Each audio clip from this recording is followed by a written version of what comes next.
So hello guys, कैसे हो आप सभी। आज की वीडियो में हम सभी लोग पढ़ेंगे होस्टिंग के बारे में। बेसिकली दो तरीके होते हैं यार, एक भी चीज़ किसी भी चीज़ को पढ़ने के लिए। एक तो होता है कि यार आप पहले पढ़ लो फिर जाके क्वेश्चंस करो, और दूसरा होता है कि आप क्वेश्चंस करो फिर साथ साथ कॉन्सेप्ट भी समझते रहो। तो मैं सेकंड तरीके को ज़्यादा प्रेफर करूँगा क्योंकि मैं पहला तरीका कर चुका हूँ और मेरे को दिक्कत आई थी काफ़ी। चलो ठीक है। उससे पहले हमारे पास एक पीस ऑफ कोड लिखा हुआ है, उससे हम सभी लोग जानेंगे कि हमारे पास जावास्क्रिप्ट चलती कैसे है, और साथ साथ समझेंगे हमारे पास होस्टिंग होती कैसे है। तो ये रहा हमारे पास कोड। एंड हाँ, ये हमारे पास कोड है, इसको हम सभी लोग अब देखेंगे इसका आउटपुट क्या होगा। ठीक है। इसका आउटपुट देखने से पहले मैं इसका पीस बाय पीस इस कोड को बताता हूँ, ये कैसे चलेगा, कैसे आखिरकार। ठीक है। इसको कट करते हैं एंड ले आते हैं इधर। सो अगर सबसे पहले हम इस लोग देखते हैं कोड रन कैसे करता है। ठीक है। सो सबसे पहले हमारे पास होता है एक एग्जीक्यूशन स्टैक। ठीक है।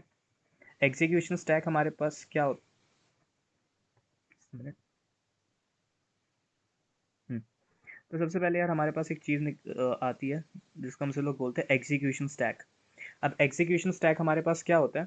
एग्जीक्यूशन स्टैक हमारे पास वो स्टैक होता है जिसके अंदर हमारे पास जावा स्क्रिप्ट के जो भी प्रोग्राम रन कर रहे होते हैं, या भी जो भी प्रोग्राम पेंडिंग होते हैं। ठीक है, जो भी काम हमारे पास करंटली चल रहे होंगे और जो भी हमारे पास काम पेंडिंग होंगे वो हमारे पास रहते हैं। ठीक है। अ, उसको हम सभी लोग एग्जीक्यूशन स्टैक बोलते हैं। उससे पहले मैं एक चीज़ आपको एक और बता देना चाहता हूँ, जो हमारे पास होती है एग्जीक्यूशन कॉन्टेक्स्ट। ठीक है। एग्जीक्यूशन कॉन्टेक्स्ट एक्यूशन कॉन्टेक्स्ट, ठीक है, समझ लेना यार, CXT लिख लेता हूँ। ठीक है। एग्जीक्यूशन कॉन्टेक्स्ट यार हमारे पास होता क्या है, इसके हमारे पास दो पार्ट्स होते हैं। ठीक है, समझने के लिए इसको आप दो पार्ट्स होते हैं इसके। एक हमारे पास होता है ग्लोबल एग्जीक्यूशन कॉन्टेक्स्ट और एक होता है हमारे पास function execution context. Global this is global execution context, और जो दूसरा होता है हमारे पास वो होता है फंक्शन एग्जीक्यूशन कॉन्टेक्स्ट। ठीक है। अब ग्लोबल एग्जीक्यूशन कॉन्टेक्स्ट हमारे पास क्या होता है, किसी भी वेरिएबल को आप वेरिएबली किसी भी वेरिएबल को आप जब ग्लोबली डिक्लेयर करते हो तो हमारे पास ग्लोबल एग्जीक्यूशन कॉन्टेक्स्ट में आता है। ठीक है। इसके अंदर दो चीज़ें आती हैं, एक हमारे पास होते हैं वेरिएबल्स और एक होता है हमारे पास फंक्शन। ठीक है, मैं इसको अभी ढंग से बताऊंगा अभी ये कोड के साथ में हमारे पास क्या क्या होता है। दूसरा हमारे पास होता है function execution code, function execution context, इसके अंदर हमारे पास फंक्शंस आते हैं। ठीक है, मैं बताऊंगा अभी, पूरा एक्सप्लेन कर दूंगा, बस खाली अभी ये पता लग लो कि इसके दो पार्ट्स है, ग्लोबल और फंक्शन एग्जीक्यूशन। ठीक है, ये हमारे पास है एग्जीक्यूशन स्टैक। चलिए तो देखते हैं यहाँ पे हमारे पास कोड कैसे रन करेगा। ठीक है। सो सबसे पहले हम सभी लोग स्टार्ट करेंगे ग्लोबल से। ठीक है, तो बाय द टाइम जब हमारे पास कोड रन करता है, ठीक है, रन करने से शुरू रन कोड शुरू होने से भी पहले, एग्जीक्यूट होने से भी पहले, हमारे पास जो हमारे पास एग्जीक्यूशन स्टैक होता है, एग्जीक्यूशन स्टैक जो हमारे पास होता है उसमें हमारे पास ग्लोबल की कॉल लगती है सबसे पहले। ठीक है। तो हमारे पास सबसे पहले बनेगा global execution context. This is our global execution context, हमारे पास सबसे नीचे होता है। ठीक है। ये जो सारी चीज़ें हमारे पास चल रही है ना, जो ग्लोबली डिक्लेयर है, वो सारी चीज़ें इसके अंदर आती हैं नाउ। अब इसका हमारे पास होता है एक लेक्सिकल इन्वायरमेंट। लेक्सिकल इन्वायरमेंट होता है हमारे पास इसका। लेक्सिकल इन्वायरमेंट होता क्या है बेसिकली, लेक्सिकल इन्वायरमेंट हमारे पास एक वैसा सा, आप सपोज कर सकते हो, इन्वायरमेंट है जिसको वो एक्सेस कर सकता है ग्लोबल। ठीक है। मतलब मैं किसी रूम के अंदर हूँ, मेरे रूम के अंदर कुछ सामान पड़े हैं। ठीक है। और मेरे बगल में किसी और का रूम है। ठीक है। तो मेरे को जो भी सामान चाहिए होंगे मैं अपने रूम से ही लूँगा ना, बाहर वाले रूम से तो मैं ले नहीं पाऊँगा। ये ऐसे ही समझ लो। ठीक है। तो इसलिए हमारे पास ये क्या होता है, हमारे पास होता है लेक्सिकल इन्वायरमेंट है ग्लोबल का, और इसके अंदर जो भी चीज़ें होती हैं उसको ग्लोबल एक्सेस कर सकता है। ठीक है। इसके अंदर वैसे हमारे पास दो ही चीज़ें एक्सेस कर सकता है, एक तो हमारे पास होते हैं वेरिएबल, राइटिंग थोड़ी ख़राब आ रही है, एंड फंक्शन। वेरिएबल और फंक्शंस को ये एक्सेस कर सकता है। मैं बताऊंगा इवेंचुअली होता है क्या हमारे पास, और ये वैर लिखा है यार। और एक और होता है हमारे पास इसका दिस। दिस आप मैं बाद में बताऊंगा भी, वैसे दिस होता क्या है। वैसे अगर आप दूसरी प्रोग्रामिंग लैंग्वेज से आ रहे हो तो आपको दिस के बारे में पता होगा, ऊप्स में यूज़ होता था। ठीक है, पर इसके बारे में बाद में हम बात करेंगे। सो इन दो चीज़ों को जो है ग्लोबल एग्जीक्यूशन कॉन्टेक्स्ट का जो लेक्सिकल एनवायरनमेंट है वो कंसिस्ट करता है। ठीक है, सो नाउ अब हम सभी लोग यार कोड पे चलते हैं। ठीक है, जैसे ही हमारे पास एग्जीक्यूशन स्टार्ट होगी, हमारे पास सबसे पहले वैर ए दे रखा है। ठीक है, तो मुझे वैर तो नहीं देखना, सबसे पहले मेरे को बस खाली देखना है कौन कौन से ग्लोबली डिक्लेयर हो रखे हैं।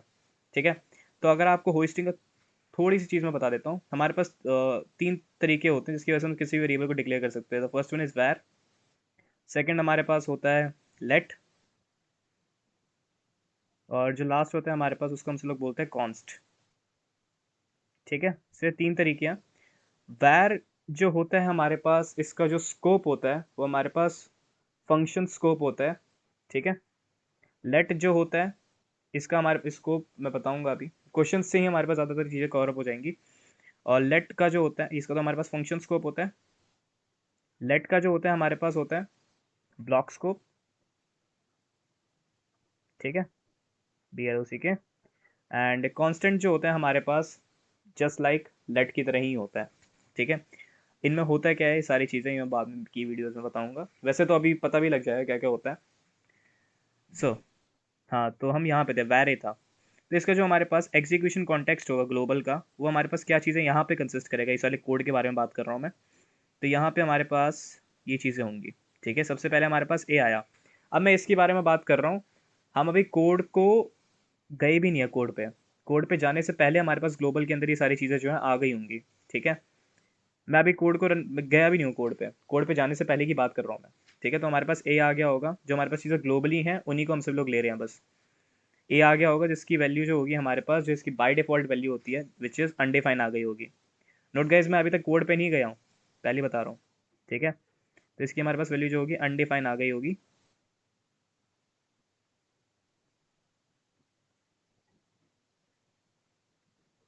ओके, नाउ हमारे पास फंक्शन जो है ये भी ग्लोबली डिक्लेयर्ड है। ठीक है, फंक्शन XYZ जो होगा ये भी हमारे पास आ गया होगा। और मैं ऐसे ही नहीं बोल रही आ गया होगा, ये सीधे सही में आ गया होगा। ठीक है, अच्छा आपको दिखा देता हूँ कैसे आएगा ये। लेट्स सपोज मैंने ये चीज़ें ले लिया, और मैं इसे ओपन करता हूँ, एक हार्ड रिफ्रेश करते हैं इसे। ना, ये हमारे पास ये सारी, अच्छा एक काम करते हैं, मैं दूसरे कंसोल पे देख लेता हूँ।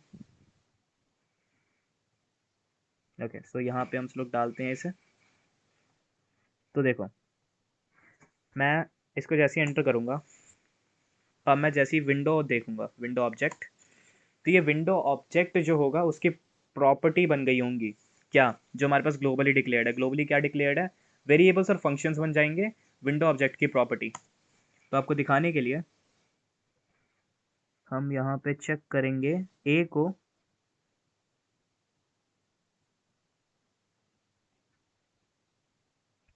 ये रहा ए, जिसकी वैल्यू हमारे पास 1 आ गई है। ये हमारे पास विंडो ऑब्जेक्ट की एक प्रॉपर्टी बन चुका है। नाउ जो दूसरी चीज़ को मैं देखना चाह रहा हूँ वो है हमारे पास function XYZ।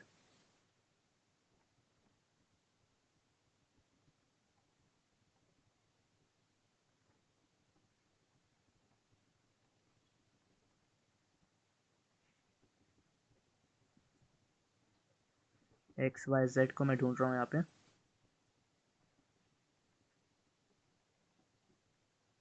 This is function XYZ। सो ये हमारे पास विंडो ऑब्जेक्ट की जो प्रॉपर्टीज बन चुकी हैं। कोड एग्जीक्यूट होने से पहले की बात हो रही है यहाँ पे। ठीक है, अगर आप डीबगर भी लगा के देखोगे तो आपको यही पता लगेगा कि जो कोड एग्जीक्यूट हुआ है उससे पहले की बात अभी चल रही है। ठीक है, सो हमारे पास ये सारी चीज़ें जो हैं कोड एग्जीक्यूट होने से पहले ही आ चुकी होंगी, और XYZ का पूरा फंक्शन ही लिखा हुआ होगा इसके अंदर।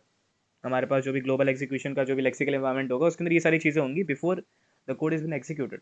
ठीक है, सो अब क्या होगा, अब हम कोड पे आते हैं। कोड को अब हम पीस बाय पीस जो है देखते हैं। सबसे पहले हमारे पास है var a is equals to 1, globally declared है। ए जो होगा यहाँ पे हमारे पास पहले वैल्यू जो थी अनडिफाइंड थी, अब इसको चेंज करके हमारे पास आ जाएगी ये वैल्यू 1। ठीक है, नाउ फंक्शन XYZ है, फंक्शन को इन्वोक नहीं कर रखा है, कुछ चीज़ नहीं कर रखी। ठीक है, फिर हम लोग आए यहाँ पे, यहाँ पे कुछ नहीं होने वाला। ठीक है, फिर हम सब लोग आए यहाँ पे जहाँ पे हम सब लोग फंक्शन XYZ को जो है इन्वोक कर रहे हैं। ठीक है, तो यहाँ पे जैसे ही मैं फंक्शन XYZ को इन्वोक करूँगा, ये हमारे पास एग्जीक्यूशन स्टैक के अंदर हमारे पास आ जाएगा ये टॉप पे। अब इसको करना है, ठीक है। अब इसका हमसे लोग लेक्सिकल एनवायरनमेंट देखते हैं। देखो सिंपल सी बात है, जितनी हमारे पास चीज़ें आएंगी एग्जीक्यूशन स्टैक के अंदर, उन सब का नया लेक्सिकल एनवायरनमेंट बनेगा, ठीक है। सो जो इसका लेक्सिकल एनवायरनमेंट होगा, इसके अंदर हमारे पास वैल्यूज आएंगी, ठीक है। द फर्स्ट इज, अच्छा मैं फिर बता रहा हूँ, एग्जीक्यूट होने से पहले ही हमारे पास लेक्सिकल एनवायरनमेंट हमसे लोग बनाएंगे। मैं कोड पे नहीं जा रहा हूँ, पहले यहाँ पे हमसे लोग आए। अब यहाँ पे हमसे लोग देखते हैं क्या चीज़ें डिक्लेयर्ड हैं, ठीक है। पहले ही जो, मतलब अब तो ये फंक्शन स्कोप का पार्ट है, तो हमारे पास पहले क्या होगा, ठीक है चलो देखते हैं यहाँ पे हमारे पास क्या होगा। वैर सी की वैल्यू हमारे पास दे रखी है, तो सी की जो भी वैल्यू आएगी वो हमारे पास सबसे पहले अनडिफाइंड आएंगी, ठीक है। सिमिलर कॉन्सेप्ट है जो हम सभी लोग ग्लोबल स्कोप में बता रहा था मैं, कि एग्जीक्यूट होने से पहले ही हमारे पास जो इसका लेक्सिकल एनवायरनमेंट बनता है, और हमारे पास जो भी वैर की तरह डिक्लेयर्ड होते हैं, ठीक है। इसकी जगह मैं लेट यूज़ कर सकता था, पर लेट में अलग चीज़, तो ठीक है मैं बाद में बताऊंगा लेट को यूज़ करके। यहाँ पे हमारे पास सी की वैल्यू दे रखी है, तो हमारे पास सी की वैल्यू जो है, मैं अभी कोड पे नहीं गया हूँ, शुरुआत में हमारे पास अनडिफाइन आएगी इसकी वैल्यू, ठीक है। ठीक है ना, अब कोड पे जाते हैं, अब कुछ है नहीं यहाँ पे। कोड पे जाते हैं, सी की वैल्यू हमारे पास 20 है, तो हमारे पास ये हट के अनडिफाइन हट के हमारे पास सी की वैल्यू जो आएगी 20, ठीक है। And then return. अब यहाँ पे हमारे पास एक और चीज़ है, कंसोल डॉट लॉग है, ठीक है। तो इसको हम लोग प्रिंट करा देंगे, सी की वैल्यू क्या है यहाँ पे 20 है, तो ये हमारे पास प्रिंट हो जाएगा, और यहाँ से मैं रिटर्न करा दूंगा। अच्छा एक और चीज़ मैं बता देता हूँ कि हमारे पास जो फंक्शन का रिटर्न टाइप होता है, यहाँ पे मैंने कुछ नहीं दे रखा, तो यहाँ पे जो रिटर्न होगा हमारे पास वो होगा जो बाय डिफॉल्ट वैल्यू होती है, विच इज़ अनडिफाइन। अनडिफाइन यहाँ पे जो होगा हमारे पास रिटर्न हो जाएगा, समझ जाना। Okay, now X Y Z execute हो गया।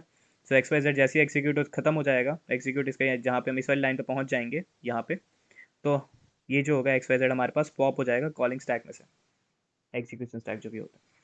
अब यहाँ पे एट द एंड हम सभी लोग देखेंगे ए की वैल्यू क्या है। ए की वैल्यू हमारे पास जो मिली थी 1 कर दी थी हम सभी लोगों ने, ठीक है, यहाँ से, तो हमारे पास 1 हो जाएगा प्रिंट होके, ठीक है।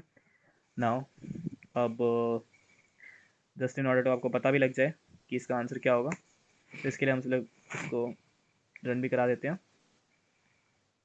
Code is same, control S, तो 20 और 1 जो है हमारे पास प्रिंट होके आ रहा है, ठीक है। सो अभी के लिए इतना ही था, मेरे को बस खाली बताना था ये काम कैसे करता है। बाद वाली वीडियोज़ में हम क्वेश्चंस के साथ में समझेंगे कैसे होता है क्या। तब तक के लिए बाय।